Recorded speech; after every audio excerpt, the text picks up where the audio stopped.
And so the most fascinating thing that I'd seen, I thought, growing up, was my father's practice of earth acupuncture as remediation for so-called geopathic stress, which is sick dragon syndrome, really, where for whatever reason, and various reasons can occur, the natural chi flow, the earth meridians, what we might call dragons, or less romantically telluric currents, many words for them, song lines, seke lines, ley lines, and so on. So what we see is the same as in a person with our acupuncture meridians. We've got a network of flow and distribution of electromagnetism, earth energy, chi, life force, moving under, through, and above planetary surface, and affecting plants, animals, atmosphere of place, mood and experience of people and their activities in that location. As I'm standing at the table, I'm starting to feel a little lightheaded. There's a lot of power coming from this table. I feel like the sun is very much connected. So the earliest human activity we have so far is about 7,400 years old, but the site we believe is 4,000 years old, and that's from 12 different radiocarbon dating starting in 1967. In 1977, we had enough data from the surveyor to send to the Harvard-Smithsonian Center for Astrophysics in Cambridge, Massachusetts. They put it through their computer, and in 1978 we get the results back. They said that if this site was used for astronomical purposes, it would work about 1800 BC plus or minus 200 years.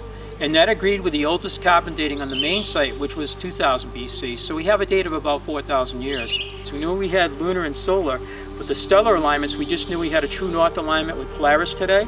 But due to precession, it was Thuban, which is part of Draco, the dragon, or the constellation that we think inspired some of our serpentine walls. So back then, they would have been looking up and seeing that North Star, and Draco would have been spinning around its star in the evening. In our dragon lines, that's moving along those, and it's going to move variously depending on time and tide, full moon, new moon, solstice, equinox, etc. So that's a sort of varying current.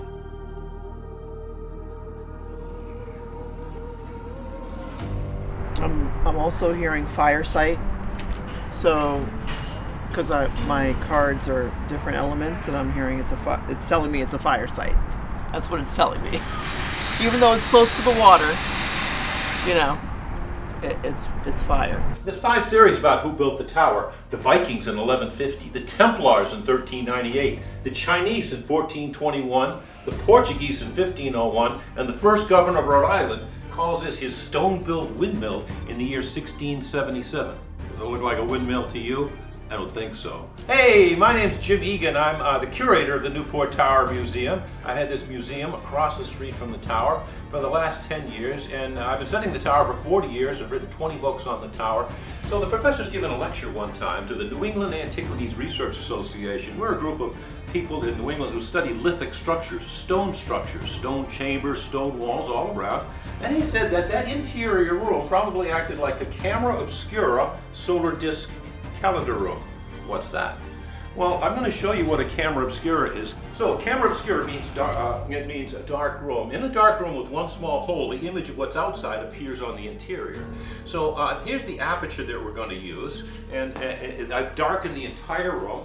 And this is just a white board, and on the board you'll see the image of what's happening on Bellevue Avenue as we speak. On that day of the equinox, the solar disk, the image of the sun, if the west window was all blocked up, would be here and here, and then it would be here, right underneath, directly underneath the fireplace at 5:15, which is a half an hour before sunset. Then it would work its way out, it would finally be extinguished. What that means is, if this was a camera obscura, the solar disk would be here, and the image of the fire would be right inside the fireplace on the equinox. So on that day, you have the solar disk, you could start a fire up, and then you got the fiery water right inside of the fireplace.